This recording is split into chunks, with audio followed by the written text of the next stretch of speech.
and welcome to SPMIS Academy. Today we will analyze important newspaper articles of 21st October 2020.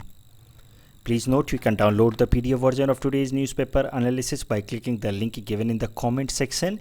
You can download the PDF version of September 2020 magazine from our website spmisacademy.com.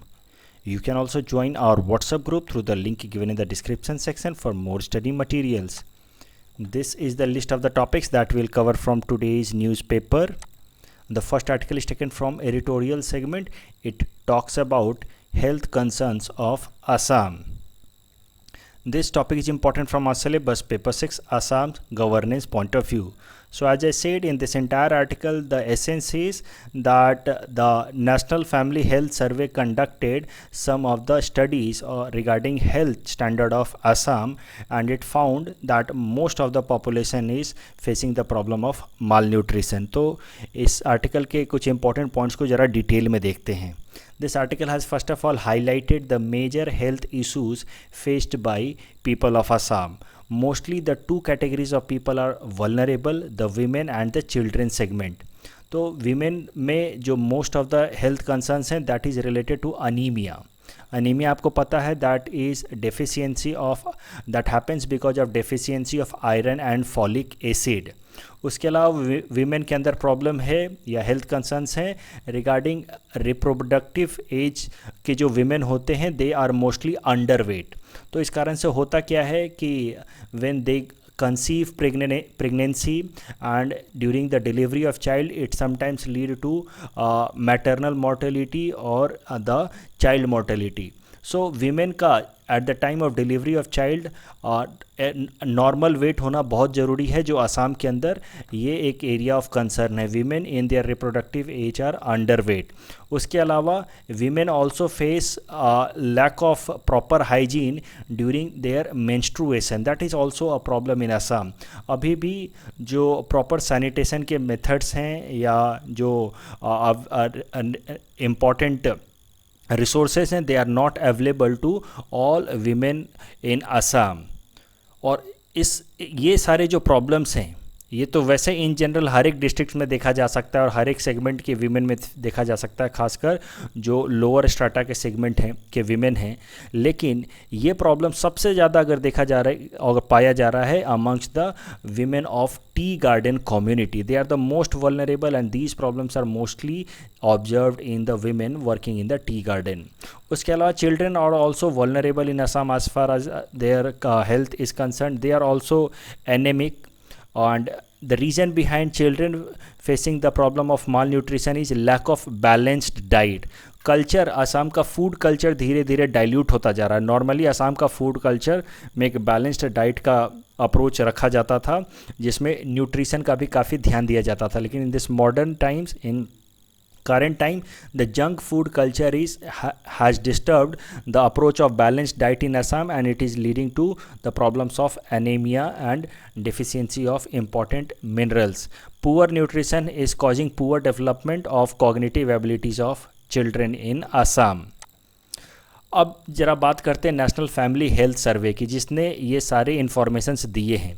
देखो, national family health सर्वे जैसा आपको नाम से ही पता चल रहा है, it is a sample सर्वे जिसमें जगह जगह पे जा कर के जो वॉलंटियर्स होते हैं वो डाटा कलेक्ट करते हैं. लोगों से पूछ करके डाटा कलेक्ट करते हैं कि आपके फैमिली में कितने लोग हैं, सबका बेसिक जो बायोलॉजिकल डाटा है, क्या हाइट है, क्या वेट है.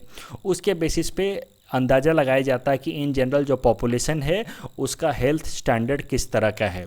सो ये होता है नेशनल फैमिली हेल्थ सर्वे में. ये नेशनल फैमिली हेल्थ सर्वे कराई जाती है by ministry of health and family welfare. So this is the surveillance agency, top most agency national ministry of health and family welfare जो sample national family health survey conduct कराती है. इसके लिए एक institution को अपॉइंट किया जाता है to conduct this national health family survey. उसका नाम है international institution for population science. तो कंफ्यूज नहीं होना है, ध्यान से समझिए कि ये जो सर्वे है जिसमें लोगों का बेसिक हेल्थ स्टैंडर्ड का पता लगाया जाता है, ये overall ministry of health and family welfare के सर्विलेंस में होता है. लेकिन इसको इम्प्लीमेंट करने के लिए एक एजेंसी को अपॉइंट किया गया है, उसका नाम है international institution for population science. और देखो, ये national family health survey time to time conduct किया जाता है। तो जो लास्ट वाला नेशनल फैमिली हेल्थ सर्वे था, that was national family health survey number 4, जबकि national family health survey number 5 is going on. तो national family health survey number 5 अभी चल ही रहा है। National family health survey number 4 के डाटाज हमारे सामने हैं, उसको आसाम पॉइंट ऑफ व्यू से ज़रा समझ लेते हैं। This is going to be very important for students who are going to appear in the upcoming APSC interview. तो national family health survey number 4 का data with respect to Assam, इसको ज़रा ध्यान से समझते हैं। So on the basis of national family health survey finding, IIT Bombay has released a malnutrition table for Assam। ये है देखो malnutrition table of Assam। It has been released by IIT Bombay based on the data released by National Family Health Survey number 4। इसमें हमें पता चलेगा red colour से जिन districts को दिखाया गया है, they are facing the severe problem of malnutrition. तो आप देखो जो भी बॉर्डर डिस्ट्रिक्ट्स हैं, खासकर बांग्लादेश से जो बॉर्डर शेयर कर रहे हैं, जैसे कचार डिस्ट्रिक्ट या Dhubri, Goalpara, these districts are facing the problem of malnutrition to larger extent. सब रेड कलर से दिखा रखा है। उसके अलावा Karbi Anglong, Sivasagar and Dibrugarh are facing the problem of severe malnutrition. Red colour से जिसको हमने दिखाया that they are facing the problem of severe malnutrition. जो ग्रीन कलर से हैं, their level of nutrition is quite good, जबकि yellow colour में है they are in the middle range. कुछ इंपॉर्टेंट फैक्ट्स हैं जो आंसर राइटिंग में हम इस्तेमाल कर सकते हैं या इंटरव्यू बोर्ड के सामने हम कोट कर सकते हैं। According to national family health survey number 4, 35% of children between age group of 1 to 6 years are anaemic in Assam, मतलब they have lesser amount of folic acid and iron. 46% of 15 to 49 years age of women are anaemic in Assam. तो ये data याद रखो और इसको appropriately आप coat कर सकते हैं। The next article is taken from international segment. It is about one China principle. This topic is important from our syllabus paper 3 international relations point of view. So इस article को समझने के लिए एक बार चाइना की ब्रीफ हिस्ट्री जल्दी से देख लेते हैं। वैसे पहले भी हमने कई दफ़ा डिस्कस किया है। हमने पहले भी देखा है कि कैसे चाइना और ताइवान, ये छोटा सा देखो कंट्री है ताइवान, यहाँ पे एक फार्मोसा आइलैंड है इन दिस ईस्ट चाइना सी, वहाँ पे ये छोटा सा कंट्री है ताइवान ऑन फार्मोसा आइलैंड। अब ये ताइवान और चाइना कैसे बने हैं इसकी थोड़ी हिस्ट्री समझ लेते हैं। देखो ये पूरा का पूरा जो एरिया है मेनलैंड चाइना, जिसको हमने रेड कलर से दिखाया है, यहाँ पे एक सिविल वॉर चल रहा था राइट फ्रॉम 1927 टिल 1949। और इस सिविल वॉर में दो मेन पार्टीज थे। सिविल वॉर का मतलब आपको पता है कि दो पार्टीज आपस में लड़ रही हैं, उनके सपोर्टर्स आपस में लड़ते हैं जब, तो उसको हम लोग कहते हैं सिविल वॉर। और ये सिविल वॉर में दो मेन पार्टी जो आपस में फ़ाइट कर रही थी, वायलेंट फाइट कर रही थी, वो हैं Kuomintang party and communist party of China. Kuomintang was being led by Chiang Kai Shek while communist party of China was being led by Mao सेदांग।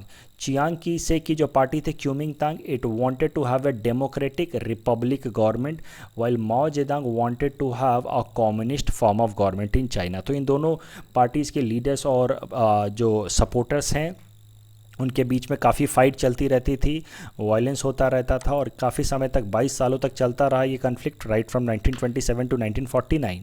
Finally 1949 में जाकर के जो माओ जेदांग की कम्युनिस्ट पार्टी ऑफ चाइना है that emerged victorious, और Kuomintang party और उसके leader Chiang Kai shek को मेन लैंड चाइना छोड़ना पड़ा और उनको अपने सपोर्टर्स के साथ जाकर के इस छोटे से आइलैंड ताइवान पे सेटल होना पड़ा। ये छोटा सा जो आइलैंड है इसका नाम है फार्मोसा, और जब यहाँ जाकर के ये सेटल हुए तो उन्होंने इस छोटे से आइलैंड का नाम रख दिया ताइवान कंट्री।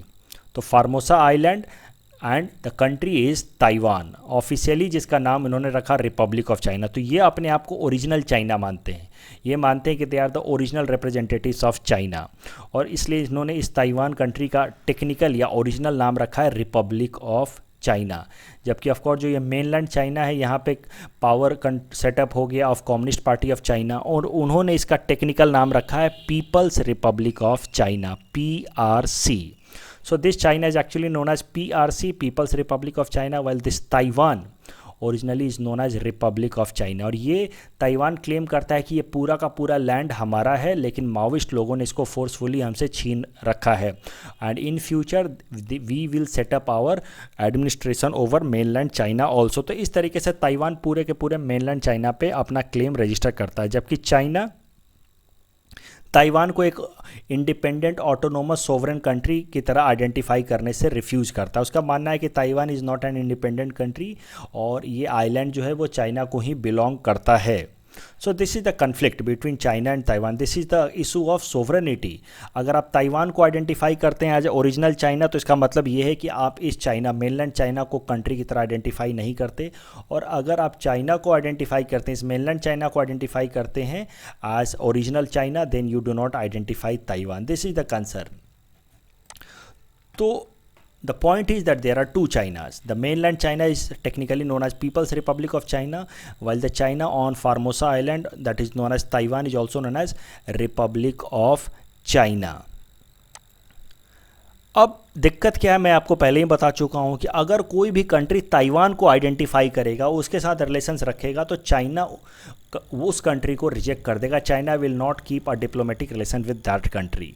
सो इस कारण से दुनिया के जितने भी मेजर कंट्री हैं उन्होंने ताइवान के साथ फॉर्मल रिलेशनशिप नहीं रखा है। फॉर्मल रिलेशनशिप रखने के लिए एक कंट्री को दूसरे कंट्री में एक एम्बेसी खोलनी होती है, वहाँ पे अपने एक एम्बेसडर को अपॉइंट करना होता है। That is an indicator of having diplomatic relationship with that country. That is an indication that one country identifies the other country.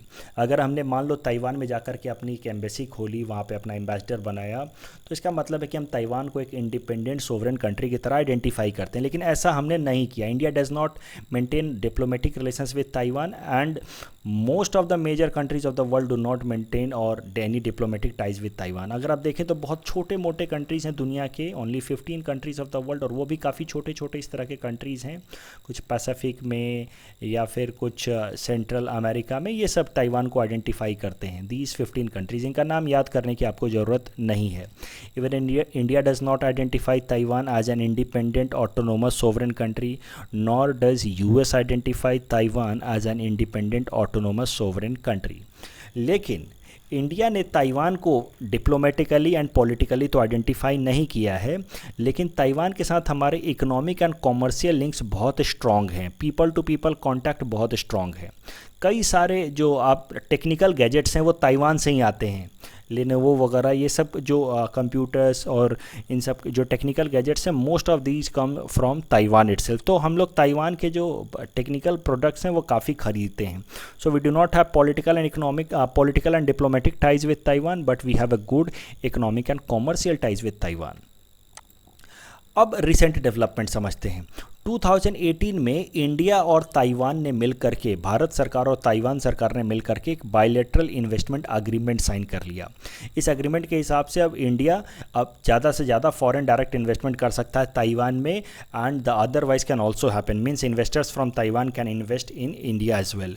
अब तब से ही चाइना इस एग्रीमेंट को अपोज कर रहा है, क्योंकि this is a kind of economic interaction between India and Taiwan. तो आपके मन में नेचुरल सवाल उठेगा कि सर इंडिया और ताइवान के बीच में तो पहले भी ट्रेड होता रहा है, so now why China is opposing this.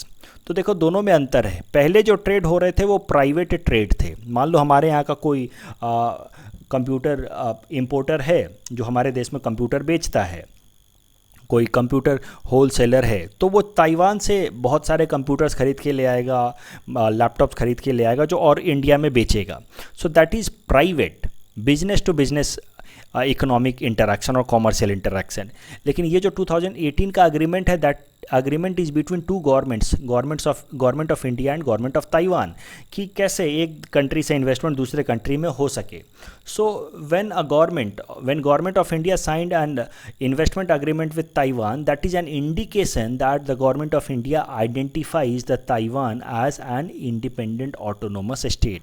तो उस टाइम में भी चाइना ने इसको अपोज किया था, but after some time the matter was diluted. लेकिन over a period of time हुआ क्या कि इस साल लास्ट ईयर 2019 5 अगस्त को हमने कश्मीर का स्पेशल स्टेटस को डी ऑपरेशनलाइज कर दिया। उसके बाद से चाइना कश्मीर इशू को बार बार रेज कर रहा है on UN platform. China is trying to project India as a country who is restricting the basic human rights of Kashmiri people, who is exploiting the Kashmiri people in the name of religion, and we are exploiting the minorities. ऐसा China project करने की कोशिश कर रहा है India's image at UN platform.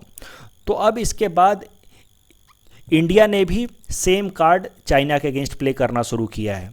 जब India Kashmir issue को बार बार raise कर रहा है, तो अब इंडिया ने ताइवान के साथ अपने रिलेशनशिप को और ज़्यादा स्ट्रेंथन करना शुरू कर दिया है। सो कश्मीर इशू को रेज करने का मतलब है कि China is challenging sovereignty of India over Kashmir. तो अब इंडिया ने भी इसी तरीके से चाइना को जवाब देना शुरू कर दिया है। इंडिया अब कॉमर्शियल लिंकेजेस ताइवान के साथ इंक्रीज कर रहा है। That is also kind of challenge to China sovereignty.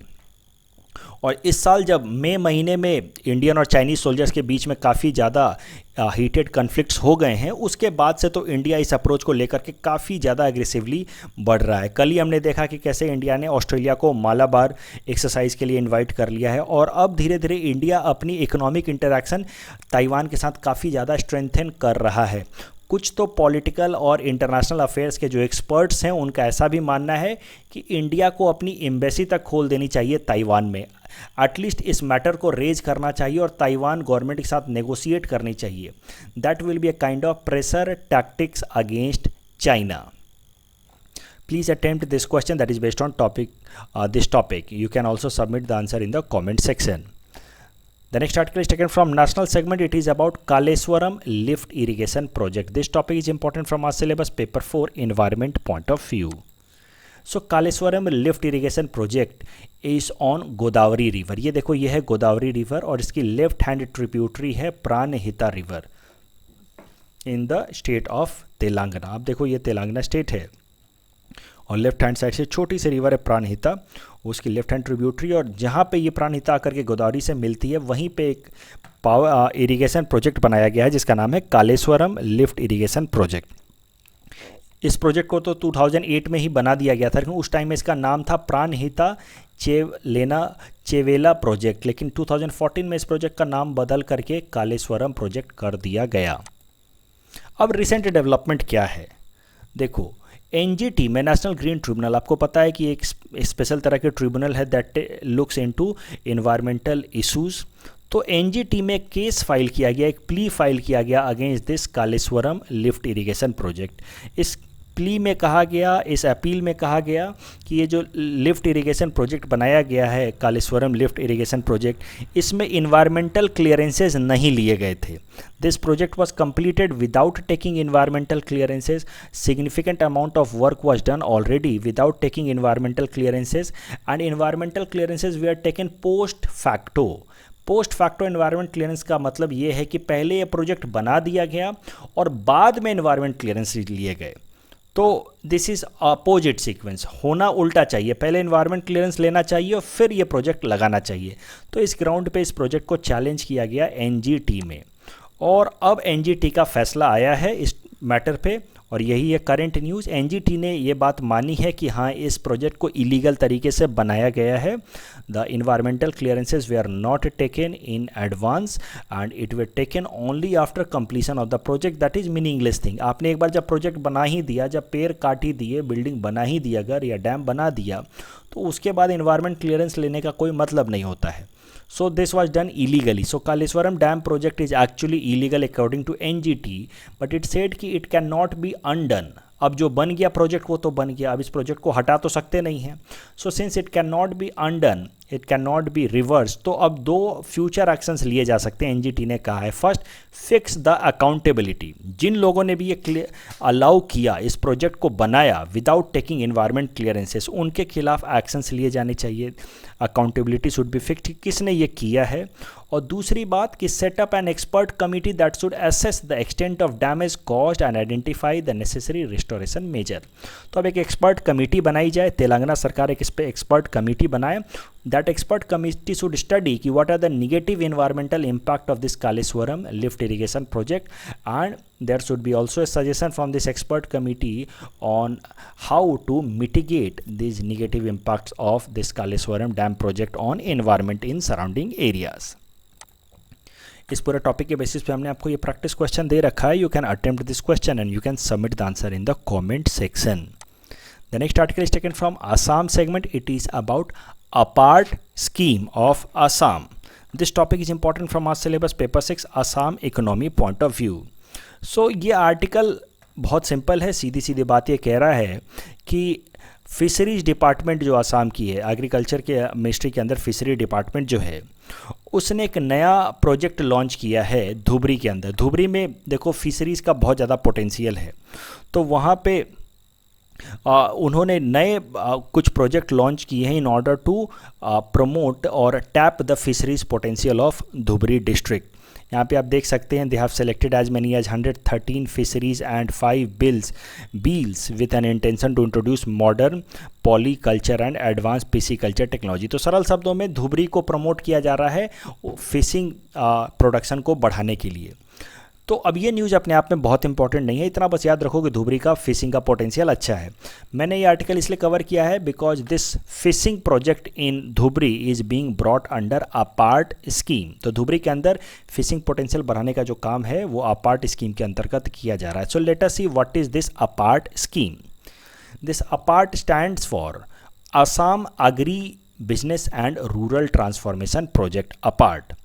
और इसमें कैसा है कि गवर्नमेंट ऑफ इंडिया ने लोन लिया है वर्ल्ड बैंक से, और वो लोन उसने पास किया है गवर्नमेंट ऑफ असम को to run this APART scheme. और इस अपार्ट स्कीम में किया जाएगा वो भी ज़रा देखते हैं। The most important objective of this APART scheme is to help farmers of Assam on value addition of their agricultural commodity. तो जो भी फार्मर्स हैं असम के, वो अपने प्रोडक्ट में थोड़ा वैल्यू एडिशन करें, उनको ऐसे ट्रेनिंग दी जाए कि वो प्रॉपर वैल्यू एडिशन कर पाएँ। इसका ये मेन ऑब्जेक्टिव है इस अपार्ट स्कीम का।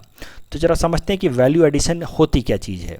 देखो, वैल्यू एडिशन का मतलब है कि किसी भी कमोडिटी के नेचर को बदल दिया जाए, ट्रांसफॉर्म कर दिया जाए, ताकि उसकी वैल्यू इंक्रीज हो जाए। फॉर एग्जांपल एक वीट है, वीट मान लो 25 रुपये kg बिक रहा है मार्केट में। अगर उसी वीट का फिर फ्लोर बना दिया जाए प्रोसेसिंग करके, तो नेचुरली ये 35 रुपीज़ पर kg बिकेगा या 40 रुपीज़ पर kg बिकेगा। This is value addition. इसकी वैल्यू में हमने कुछ ऐड कर दिया, तो वैल्यू को ऐड कर दिया, इसको ज़्यादा यूजफुल बना दिया, रिसोर्सफुल बना दिया, तो इसकी प्राइस भी तो इंक्रीज होगी। उसकी और वैल्यू एडिशन कर सकते हैं, इससे हम बिस्किट बना सकते हैं, ब्रेड बना सकते हैं। तो वही अगर ये 40 रुपये पर kg बिक रहा था, बिस्किट 60 रुपीज़ पर kg बिकेगा। अभी दिक्कत क्या है कि फार्मर ज़्यादा वैल्यू एडिशन करते नहीं थे। फार्मर्स वीट उगा के छोड़ देंगे, और वीट तो 25 रुपये पर kg बिक रहा है। अगर उनको फ्लोर बनाना सिखा दिया जाए और वैल्यू एडिशन सिखा दिया जाए, बिस्किट बनाना सिखा दिया जाए, ब्रेड बनाना सिखा दिया जाए, तो नेचुरली फार्मर्स की ओवरऑल इनकम इंक्रीज होगी। तो जो भारत सरकार का विजन है डबल द फार्मर्स इनकम, उसको भी अचीव किया जा सकता है।